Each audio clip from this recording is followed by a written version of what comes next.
শোনো, তোমাকেই বলছি, তো যদি তোমাকে ছাড়া কেউ ভালো থাকে তাহলে তুমি তার পেছনে কেন পড়ে থাকবা, তাই না? তুমি তাকে কেন এসএমএস দিবা, কেন কল দিবা, কেন দিবা? কারণ সে তো তোমাকে ছাড়া বেশ ভালোই আছে। তাহলে তোমার উচিত তাকে বিরক্ত করে ছেড়ে দেয়া, যে লাইফকে আপগ্রেড করার সামনে এগিয়ে নিয়ে যাওয়া। যে তোমাকে সময় দিচ্ছে না, তোমার গুরুত্ব রাখছে না, তুমি তার সঙ্গে কথা কেন বলবা? কেন যে টেক্সট দিবা, কল দিবা, ফোন দিবা, এটা করবা সেটা করবা, কেন? দরকার তো নেই। সে তো তোমাকে ছাড়া অনেক ভালোই আছে, তাই না?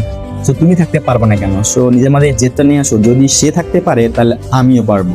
এটা যদি মাথার একবার সেট করে নিতে পারো, তাহলে তোমার যতই ব্রেকআপ হোক বা তোমার যতই কেউ কথা শোনা অপমান করুক, তোমার কিচ্ছু যায় আসবে না। সবসময় এটা মনে রাখবা, যদি সে আমাকে ছাড়া ভালো থাকতে পারে তাহলে আমি কেন পারবো না। এই থিওরি মনে রাখো। এই থিওরি মেনে চলো, দেখবা হচ্ছে কি কোনো প্রেশার থাকবে না, যেটা আমি মেনটেন করি বা একসময় মেনটেন করছিলাম বা এখন মেনটেন করতেছি। আমাকে কেউ টাইম দিচ্ছে না, আমি তাকে কেন দেবো, তাই না? সে, তার কাছে আমার সময় নেই, আমি তাকে সময় দিতে যাব কেন? যদি সেই না দেয় বা সে না বোঝে, তাহলে আমি তাকে বোঝাবো কেন? সো ভাই, এটা মনে রাখবা, যদি তোমাকে ছাড়া কেউ ভালো থাকে, তোমার উচিত তাকে ছাড়া নিজেকে ভালো রাখার চেষ্টা করা বা ভালো রাখা।